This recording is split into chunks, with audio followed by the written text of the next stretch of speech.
The Calcutta High Court today came down hard on the Mamata Banerjee government in West Bengal, saying, and I want to quote now, why can't two communities celebrate together? When you say that there is communal harmony in the state, why are you creating a communal distinction between the two communities? Let them live in harmony. This after Mamata Banerjee drew a distinction between Muslims celebrating Muharram and Hindus celebrating Vijayadashmi, which fell on the same day. A very stern order, this coming from the Calcutta High Court. Indrajit Kundu with this story tonight.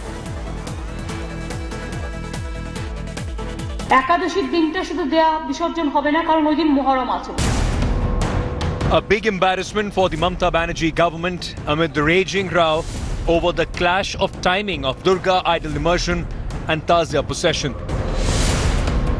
The Calcutta High Court today rapped the state government, asking why it couldn't ensure both communities observe their fates together. In stinging remarks, the court asked on what grounds or apprehensions had the government decided to impose the embargo on Durga idol immersion on the day of the Muharram.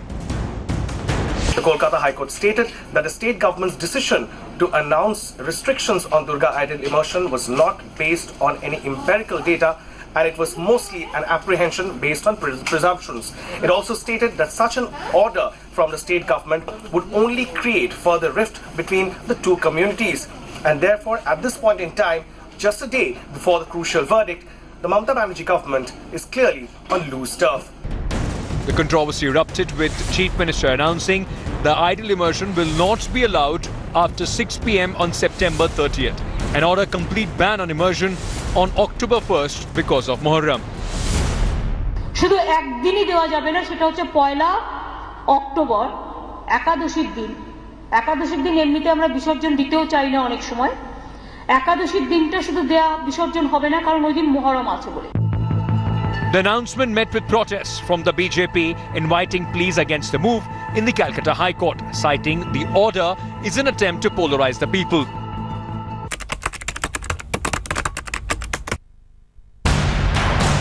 Hearing the plea, the Calcutta High Court directed the Mamata Banerjee government to explore if immersion of Durga idols on September 30th could go beyond midnight till 1:30 a.m. A miffed Mamata government extended the timing of Durga idols till 10 p.m. on Vijayadashmi, warning the RSS and the VHP against disturbing peace.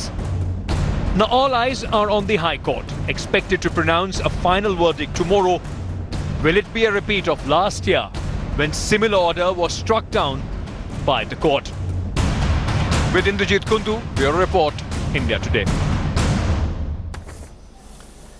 Is the West Bengal government of Mamata Banerjee trying to draw a communal divide? Now you've got the Calcutta High Court nonetheless saying this. Joining us on this broadcast representing the BJP, Nalin Kohli, also from Kolkata, political analyst Manojit Mandal. My colleague Indrajit Kundu is joining us as well. I want to go across to Indrajit first. Have we heard officially from the Trinamool government since this very stern observation from the Kolkata High Court? Will they be willing to change their order? Well, Rahul, absolutely not. As far as the government is concerned, they stick to the ground that they believe there is a presumption, apprehension that there could be law and order issue if they allow both the communities to go ahead with their prescribed, events. Now, today when this hearing was on at the Calcutta High Court, the court categorically wanted to understand. Several times this question was asked as to what was the empirical evidence that led to this presumption or apprehension that there could be a law and order situation. Unfortunately, the State Advocate General could not come up with any data to support the government's decision at this point in time. And point you make, and I want to put that question to Manojit Mandal, who's joining us from Kolkata, because this is deeply embarrassing. You build this spectre of a possible clash. The High Court asks a very simple question. On the one hand, you've got the Chief Minister saying there's perfect communal harmony, and on the other side, if you think there won't be a problem, why try and draw this artificial divide, Manojit Mandal? No, the question is, this is an administrative decision taken by the government. It is considered view that there could be some, traffic and law and order disruption because of the huge procession of the Durga idol immersion along with Muharram. And it has got nothing to do with the kind of communalism or appeasement, whatever that has been projected, especially in the national media. I don't think it has got anything to do with that kind of that kind of image building. The problem is that this has never happened before 2013, because the calendar was not oriented in that way. Unfortunately or fortunately, this has been happening only in the last 2-3 years, because the Durga Puja idol immersion, Dashami, or this time not Dashami, mind you, the day after the Dashami. So on the one hand, on the day of the Dashami, where actually almost all the household Durga idols are already mostly emerged, it is quite possible that can be done on Dashami. But on the day of Ekadoshi, that is on the 1st of October, this was restricted because of the coincidence with this Muharram morning. First of all, that argument now, Nalin Kohli, has been torn apart by the Calcutta High Court, and I think when Justice Harish Tandon was speaking, he had a very strong point. He says a mere assumption that there will be a law and order problem cannot lead to imposing curbs on immersion timings. If you believe that there is communal harmony on your state, then why create these artificial barriers, Nalin? Well, I mean, it's but obvious. It's politics driving it when there are no hard facts to support the demons in the head in terms of all the fears that you presume that are there. Then, of course, it is only politics. It doesn't take much to understand. That's what political parties do. Now, everyone's entitled to follow their politics, but to what level is the politics being taken? I mean, Durga Puja is synonymous with West Bengal, or West Bengal is synonymous with Durga Puja. It's known globally for the great Durga Puja. In that, there is a tradition to do it on the 10th day, is the tradition to do it on the next day. Of course, a large number take place on the 10th day. This has happened forever. That follows the Hindu calendar. That calendar is not going to change because of a government notification. Just as the other festivals. That's why our dates keep changing. With regard to Muharram, that is a thing which the Shia Muslims, in terms of their mourning, have that procession. Now, why do you make a presumption? Now, the first reason could be that you yourself realize that you have strained the relationships between the two communities, looking at Dholagarh, looking at Malda, your looking at the argument is not convincing for the simple reason that you're saying two very contradictory things. You're saying that there is perfect communal harmony in the state. You're also at the same time saying that there could be a law and order problem, and I think that's the question that Justice Harish Tandon asks. That just because there is an assumption, I think, is it because you feel that you got the BJP, RSS making inroads in the state, you want to reach out, the Trinamool wants to reach out to its co-constituency, try and convince them that they will make the minorities feel extra special, taken care of, and therefore you create an artificial divide. If communities are living together peacefully, surely Muharram and Ekadashmi can be celebrated together, can both be marked together.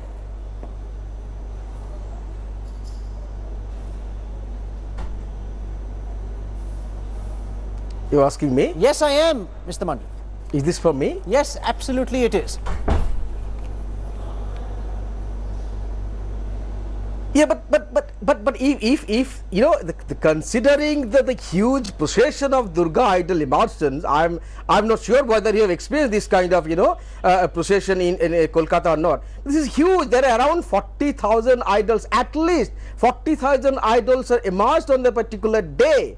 And this time again, I'm saying that if my friend was talking that a lot about of those idols would have been immersed the day before, so very few idols would actually be left to immerse. So you're making it seem as if it's a far bigger problem than it actually is. The both things that you're saying are contradicting each other. On the day of Dashami, that is 30th September, most of the household idols will be immersed. But the big pandals, the big pujas will be immersed only in the form of a carnival, which is sponsored by the state government, and that will happen on the 3rd of October. Perhaps you are not aware of the carnival that has been taking place in the last year, and this carnival was specially sponsored by the government so that the Durga idol immersion also becomes a kind of global festival. My friend was talking about Durga Puja as a global festival, but this carnival was added by the government of West Bengal from last year, that there will be carnival on the Red Road where all the big pandals. Okay, Nalin Kohli, in conclusion,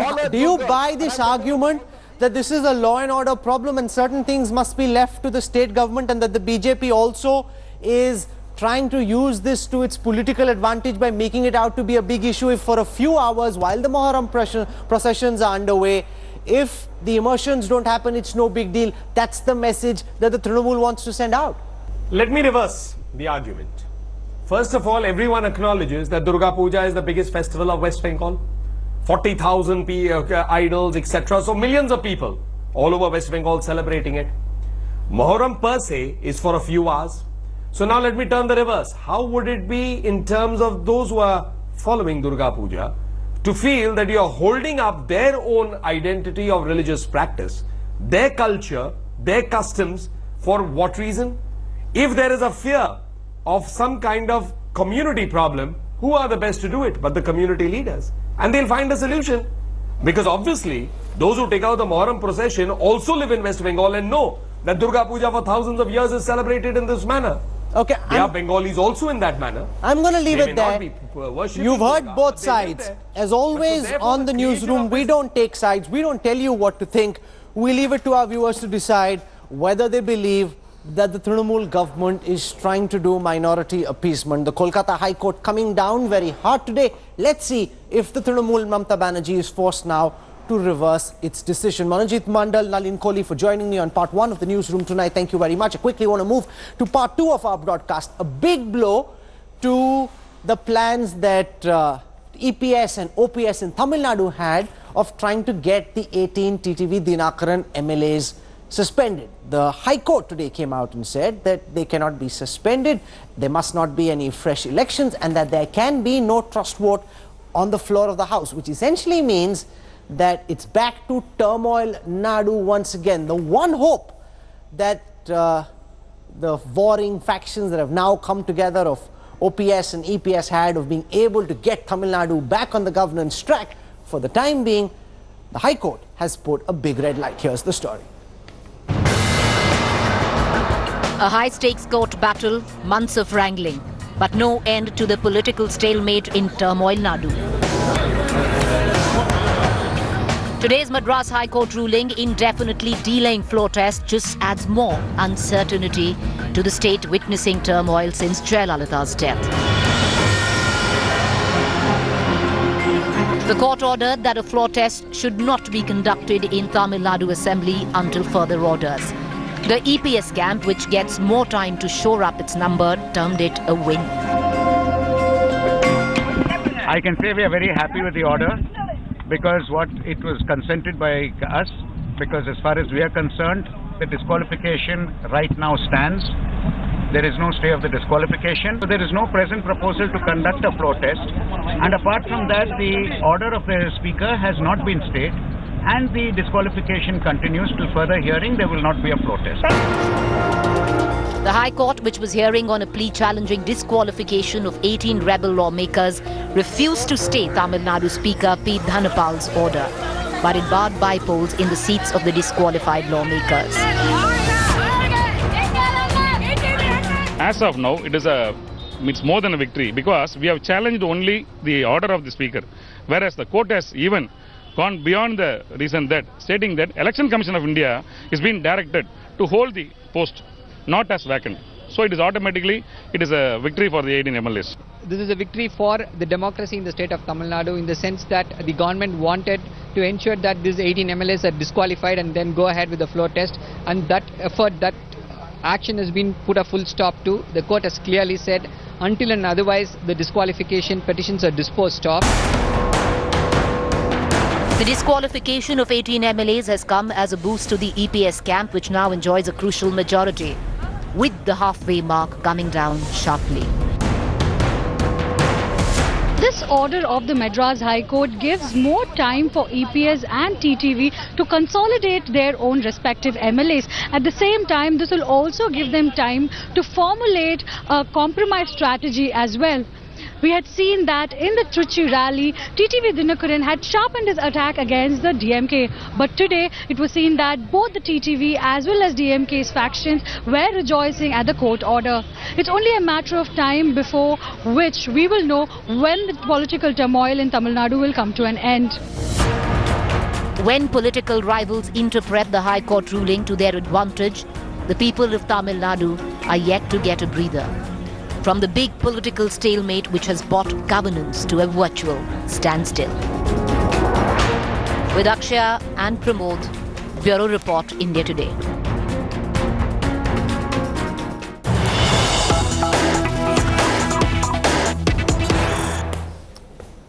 We've got a piece of breaking news coming in now that Arvind Kejriwal, the Chief Minister of Delhi, will be meeting with Tamil Nadu's superstar Kamal Haasan. Remember, Kamal Haasan has been dropping multiple hints about a possible foray into politics. We've got information coming in that Arvind Kejriwal will meet Kamal Haasan. Our Tamil Nadu Bureau Chief, Priyamvada, joining us. She's tracking the story. You know, you can say it's a cursory meeting on the one side, but at a time when Kamal Haasan has been making so many noises about joining politics, what do we make of this meeting between Kamal Haasan and Arvind Kejriwal? Priyamvada. Well, Rahul, this meeting is going to be very, very significant. Already, he wants to enter politics, change the fate of Tamil Nadu, give a clean politics, a model, something which Kejriwal had picked up initially to woo the people of Delhi. So similarly, Kamal Haasan also wants it to be a movement in the first place, then convert it into a political party with all youngsters, educated people, without having any corruption. But it is Kejriwal who wants to meet Kamal Haasan. That's what our sources are telling. So Kejriwal is meeting Kamal Haasan. But remember, Kamal Haasan already met Kerala Chief Minister Pinarayi Vijayan and now Kejriwal. This only shows that Kamal Haasan is becoming an... We're going to leave it there. Thank you very much, Priyamvada, for joining us. We've got more breaking news coming in now that there's been a reaction to India Today's big expose, and Meetu Jain is joining us.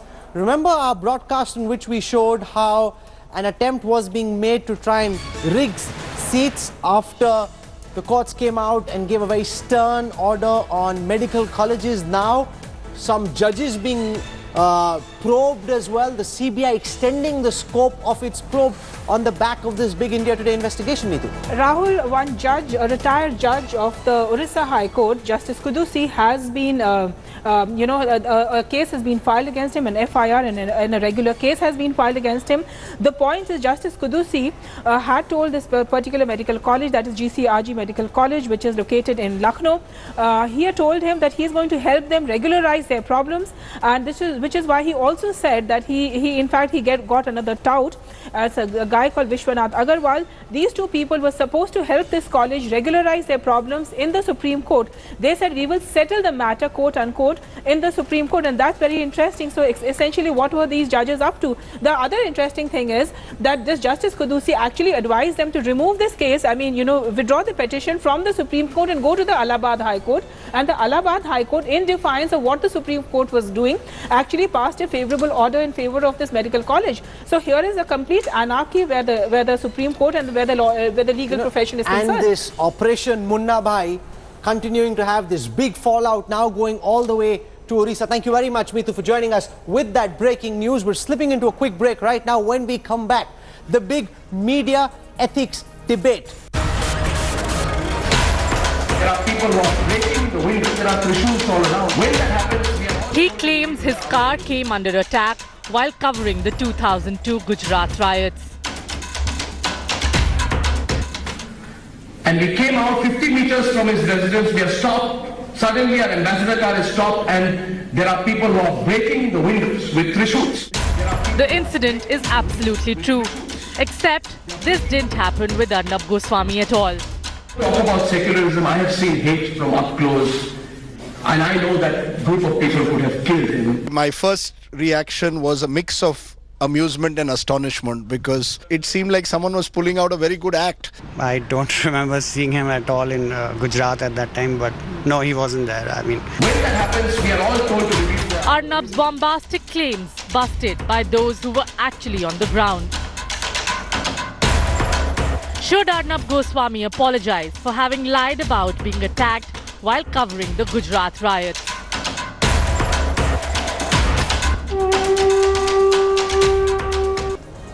So the first question that I want to address is, why are we doing this story at all? Well, it's the #1 trend online, every single person talking about this for the very simple reason that a TV anchor who preaches from the pulpit says every night the nation wants to know, now caught in a situation where the nation frankly wants to know from him what happened.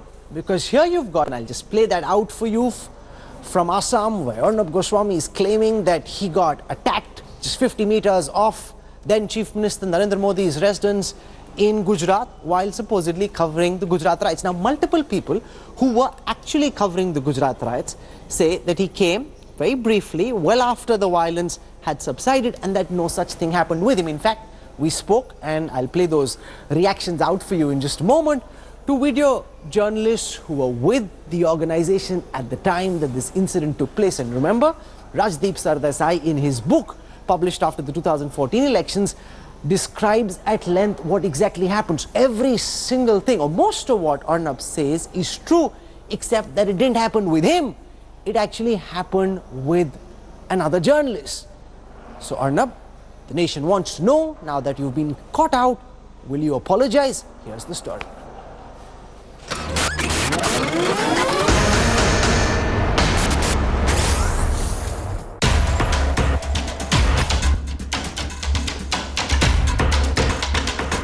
He is one of India's most famous journalists who claims to tell the nation night after night what it wants to know. But is this self-proclaimed conscience keeper of the country always telling the truth? There are people who are breaking the windows with trishuls. It's 50 meters from the Chief Minister's house. In this video, Arnab Goswami is heard talking about his experience of covering the 2002 Gujarat riots in Ahmedabad. This is at an event in Assam in 2013, where Arnab Goswami gives a first-hand account of what happened to him. We came out 50 meters from his residence, we are stopped. Suddenly our ambassador car is stopped and there are people who are breaking the windows with trishuls. They are breaking the windows. All the windows are broken. It's almost as if there are trishuls all around, and I know this is very unsavory, but I must share with you the reality of life as I have seen it. When that happens, we are all told to reveal our religion. It's 50 meters from the Chief Minister's house. How it happened, I don't know. He goes on to paint a very vivid picture of that one night in Ahmedabad in 2002. He said, we are journalists. No, what is your religion? What is your religion? And thankfully, let me tell you, there was nobody from a minority community with us. But one of our people, we had our identity cards, press. My driver did not have a press card. And I was sitting in the front. I have an obsession with sitting in the front seat. I looked to my right, and I can see the look on my driver's face. When people talk about secularism, I have seen hate from up close. And I know that group of people could have killed him.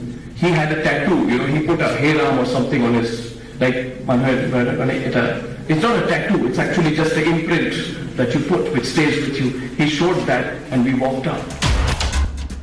But here's the truth. Arnab Goswami was not in Ahmedabad covering the riots. Travel now on the other side of Daryapur's communal divide. The incident that he so passionately talks about actually happened with Rajdeep Sardesai. Arnab Goswami has just lifted Rajdeep Sardesai's story and made it his own. The fact is that the attack that Arnab talks about did happen, but not to him. The fact is that Arnab was covering the 2002 Gujarat riots, but he was never in Ahmedabad. Now listen into Rupen Pawar. He was the video journalist with Rajdeep that night. We went for a two-camp shoot with the CM. So we reached the CM's interview, we got the interview.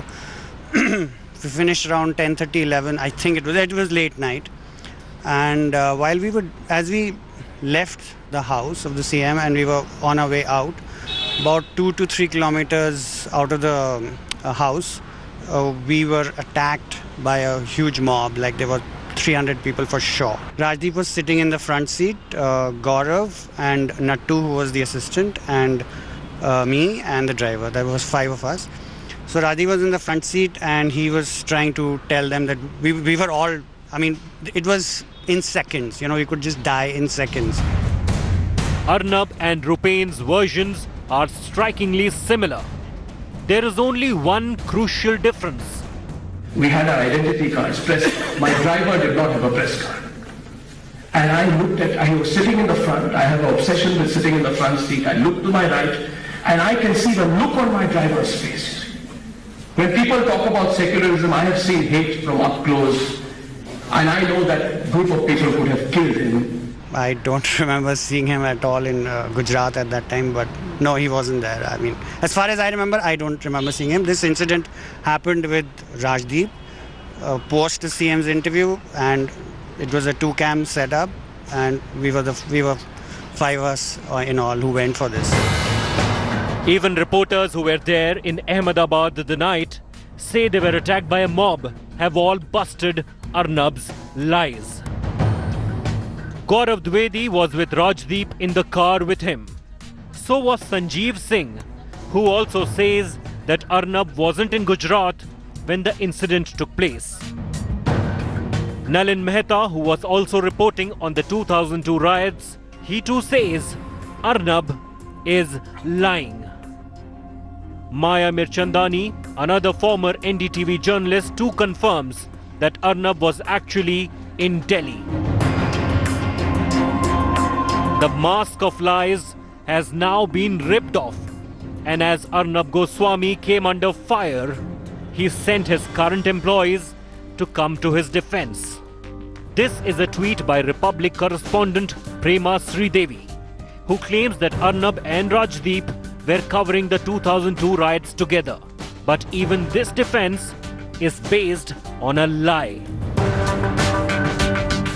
The picture, in fact, was taken a week after Rajdeep Sardesai and his team were attacked in Ahmedabad. The attack that Arnab claims happened to him. Now, the nation wants to know, will Arnab Goswami apologize for this lie? Bureau Report, India Today. So far, there hasn't been any response at all from Arnab Goswami. But what's happened is that original video, which had been uploaded on YouTube, and remember, this is the video that went viral yesterday, has now been deleted. So by somebody who had access to the original clipping, they've gone to YouTube, and that video, when I try and click it, what I see is this video is unavailable. So what really happened in that instance? I want to show you what Rajdeep Sardesai told me a short while before we started the newsroom. Remember, he was at NDTV at that time, he was Arnab's boss, and also covering the Gujarat riots very extensively. He's written about the episode that Arnab is talking about in his book, The Election That Changed India, 2014. So most of the incident is true, except it didn't happen to the person who so bombastically claims it happened to him. Listen to Rajdeep. Joining us now to talk about this entire episode is the journalist who actually was in Gujarat covering the riots and whose car actually came under attack, Rajdeep Sardesai. Rajdeep, you know, you put out that video. How did this video come to you in the first instance, and what are you making of this entire episode? You know, to be honest, this was forwarded to me about 3 months ago by somebody, and my first reaction was a mix of amusement and astonishment, because obviously astonishment, because this is exactly what we had gone through and everyone knew about it in NDTV and beyond, in Gujarat also. And amusing because, you know, at the end of the day, it seemed like someone was pulling out a very good act. But, you know, it was disappointing at one level. I want to be clear, Arnab remains a friend of mine. I see him as a friend, a colleague. And it was just disappointing that he chose to do something like this. It was silly more than anything else. He just didn't need to do it. No, I want to leave it. From what I've understood, it actually wasn't 50 meters away from the Chief Minister's office. So there's a lot of embellishment even in the claims. So even though he's appropriated your story, there as well the narration is not true to fact. The narration of my story is there in my book 2014, The Election That Changed India, written in November 2014. It's there in the interview that the camera person Rupen Pawa has done today. He's in fact given a very detailed explanation of what happened. And I've always spoken about it pretty freely. It was 2 kilometers away from the CM's residence late in the night. And you know, that's what happened. I was just wanting to set the record straight. I have no personal agenda in this. Honestly, I want to set the record straight that this is what happened. And let's not, as senior journalists, try and appropriate someone else's story only to embellish our CVs, because I think that's wrong, that's unethical. No, and you've got also a situation where people in public life must be accountable to the same set of standards they expect of others, and I think you call this fekugiri. I think it's very important because you're expecting, preaching from the pulpit, the nation wants to know this, that and the other, and you're not following the same set of standards yourself. No, I want to make it clear again that I think journalists do make mistakes. I've made mistakes. None of us are perfectionists, and I think we should have the courage to admit when we make mistakes, and I think that's part of life. Just as we seek accountability of others, we must seek of ourselves. I'm not going to stand here on a pulpit and say that, you know, I've never made mistakes. We all have. But I think once you make a mistake, the least you do is apologize, move on, so that there is a sense that maybe you've got it wrong. But this unwillingness to apologize troubles me, because then you send out a very wrong signal, particularly to the profession and indeed to the world of whom you hold such very high, expect and demand such very high standards. They put out a picture. So one of their editors put out a picture saying this is the crew that covered the 2002 riots. That's from, what's the truth about that? Look, the picture was taken more than a week after the riots took place. The riots were in those first 3-4 days. There were 3-4 reporters then. I want to leave it at that. I'm happy that they could go and meet all those people in that picture, ask them what happened. There are now witnesses. You know, it's just absurd. I don't want to be low level. At the very least, an apology is in order? It's for each individual's conscience to decide what they believe they want to do. At the end of the day, I think in some small way, we as news anchors have also become public figures, so we are expected to perform to certain standards of account. Absolutely, you know, do unto others what you expect others to do unto you, and follow the same standards that you expect of others. Thanks, Rajdeep. Okay, joining us now for reactions on this story, and you know, the least that's really expected from anybody who says the nation wants to know and that other people must be held accountable, is that he must be held accountable to the same set of standards. Remember, the story has gone viral, and how lots of traction everywhere, people really expecting a simple response. Sanjay Hegde is an advocate of the Supreme Court. He called me saying he wanted to play amicus curiae. I wonder what he intends to do. Also with us on this broadcast is Swati Chaturvedi. She's a renowned columnist. She's written a scathing piece for Daily O. R. Jagannathan is the editorial director of Swarajya Mag. Tavleen Singh is one of India's most widely travelled journalists. Welcome. I want to go across first to Swati, because you've written this very strong piece. Do you think that the very least that Arnab should do is to come out and apologize, say, I made a mistake, I'm sorry?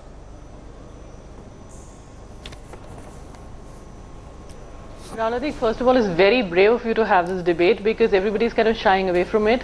Second of all, I want to offer a very tiny mea culpa here, because in my piece, where I've, as you rightly said, been very scathing, I made the mistake of, I don't know how it happened. It was written 40 minutes off of you know, getting a line in there, which is written by another journalist who I don't follow. But I immediately corrected. I went on Twitter and we changed the piece. So, you know, if that's the kind of standard that we need to be setting. Now, this is not a mistake, it's a fantasy. What Arnab has done is a fantasist act. He wanted to be Rajdeep Sardesai. Now, this is completely unacceptable, because he leads editorial teams in Republic, in Times Now. I mean, really, what is going on? I mean, this is not a mistake, Rahul. It is a complete fantasy. To embellish your own journalistic track record by appropriating an event that happened to somebody else. Tavleen Singh, you know, you're one of India's most widely travelled journalists. What are you making of this? Swati is calling this a fantasy. You know, most of it is true, except it didn't happen to the person who so bombastically is claiming that it happened to him. Tavleen. I said he's a fantasist. Rahul, I said it's a fan. For a start, I think it's wrong for... He's not a journalist.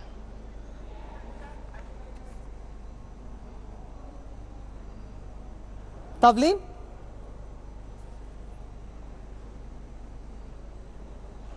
Yeah. For a start, I believe that it's wrong for journalists who cover conflict to boast about it. It's part of our jobs. Nobody should say, oh, I was there and I got a mob and the mob came. How many times has this happened to people like me who've been in journalism much longer than you guys, right? I don't think it's something to boast about in the first place. In the second place, what he's really done is do something that you cannot apologize for, because you can apologize for a mistake, you cannot apologize for a lie. So actually it's something that maybe the press council or whatever body is in charge of this kind of thing should take up. But since, you know, already the mainstream media is under a lot of suspicion from ordinary people ever since social media started, he's done something that damages us all. Sanjay Hegde, you said that you wanted to defend Arnab Goswami. Is this even something that can be defended at all? I didn't say I wanted to defend him. I said that there were certain points that could be said in his defense. Okay. Like, on the record as it now stands, it is very certain that he was not there. It is very certain that the incident also happened, and that is reportage, that such an incident happened very close to the then CM's house. But after all, where did he say it? Did he say it on air? He did not say it on air. Did he put it out under his byline? He did not. He must have been speaking to some Rotary Club in Upper Sibsagar or something of that kind. He was among his own folk. He let down his hair a bit, and he more than embellished the truth. Well, a man is entitled to be a legend in his own mind. But beyond that, I think we can't press this case much too far. It all depends on what kind of standards you hold journalists to. Do they never tell a lie in private life or before a captive audience? But this is hardly private life. You're saying this in public, and R. Jagannathan, especially at a time when every single act of every single person is being held accountable, and that it must. And I must say this, when we do a broadcast of this nature, we realize that the same set of standards and more will be applied to us, and I'm fully ready for it. So, Jagannathan, do you accept this argument that this is every journalist can be a legend in his own mind, or is this just make-believe and a total farce? Jagannath. See, I think the profession has much to apologize for, given the way large sections of it have conducted themselves in the recent past, and more especially with the kind of journalism that is being practiced now, where a chief anchor becomes the prosecutor, judge, jury and executioner. So in his own mind, I think this kind of anchoring and where the journalist becomes the news rather than the news being the news is actually making the journalist larger than life. In this kind of situation, I would not be surprised if you have some kind of delusional awareness about what your own experiences are and mixing them up with somebody else's. So I think this is actually a wake-up call for the kind of journalism and the kind of things that are happening, which is not just happening in one channel but in many others as well. I think what probably Mr. Goswami needs to do is probably first provide an explanation of why this happened. So before we talk of apologies and other things, if you are able to explain this a little more coherently, I think we may probably see whether it was talking about some other incident and he mixed it two up or what, I don't know. But I think certainly it does not speak well. There's a lot of emotion, there's a lot of certainty, there's no doubt. He doesn't say this happened to the teams who were working with me at that time, or this happened to a former colleague of mine. He says that it happened to me. Well, since this happened, the story, as I said, has gone viral, and there are a whole bunch of memes. I just want to play out some of those. The hashtag Arnab did it. Now, all manner of things being attributed to Arnab, from covering World War I to covering tsunamis to covering the Kargil war. Internet, of course, has a mind of its own. So here's a quick look at some of the memes that have now gone viral. Remember, the hashtag Arnab did it really has, and this is really, someone becoming a butt of jokes. And in some senses, unless you step out, unless you explain, unless you apologize, this is most likely going to happen, especially given the fact that you are constantly taking apart people and then not applying the same set of standards to yourself. Let me do one thing. I'll show you, because this is not the first time a journalist or a narrator or an anchor has been caught out in this fashion. There have been multiple global precedents as well. So let me give you a quick update on what happened internationally under similar circumstances and how journalists had to actually do much more than just apologize, and definitely not allowed to get away with deafening silence. Here's the second story.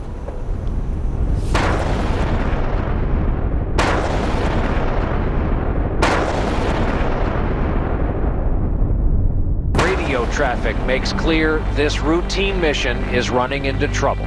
We took fire on the way in. We currently are not under fire. I say again, not under fire, but we look for some type of security.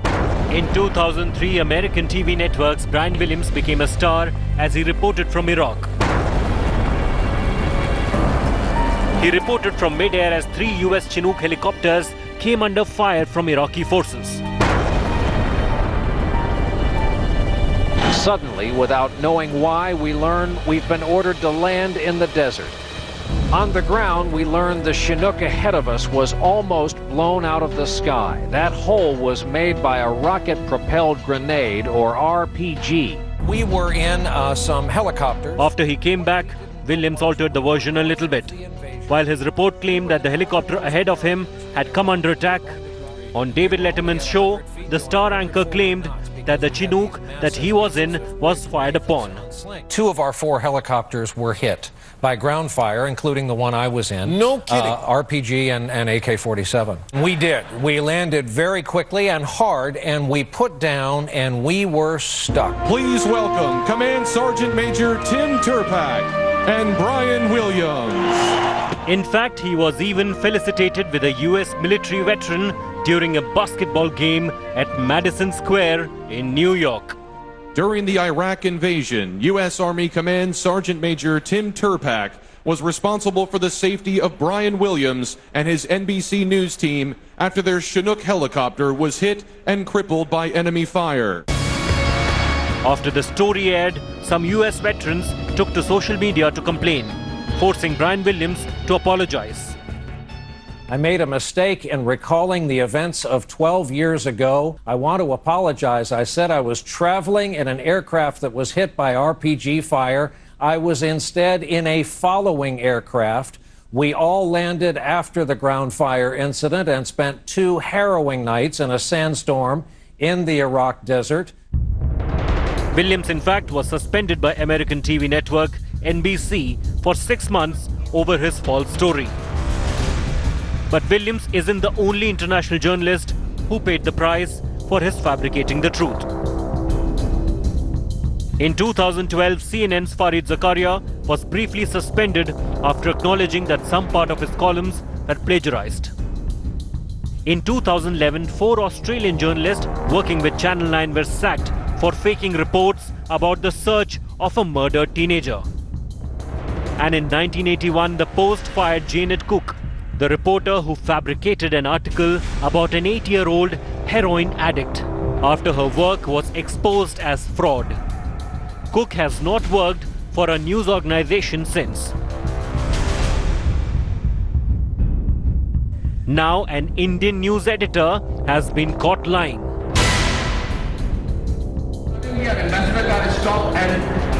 The big question is, will Arnab Goswami also take responsibility and apologize? So, international precedent there laid out for you. We really want to leave it to our viewers to decide what they make of this entire affair. The truth is out there. You decide whether or not somebody can get away by not responding at all or by appropriating somebody else's story. I want to thank all our guests for joining us on this broadcast. Sanjay Hegde, Swati Chaturvedi, Tavleen Singh, R. Jagannathan. This is an important story. It needed to be told, which is why we've done this. And I seriously hope, as I end this part of the newsroom tonight, that if we ever make a mistake, we have the grace to stand up and say, we're sorry, we made a mistake, and move on from there by accepting that we were wrong. To just take away somebody else's story is totally not done.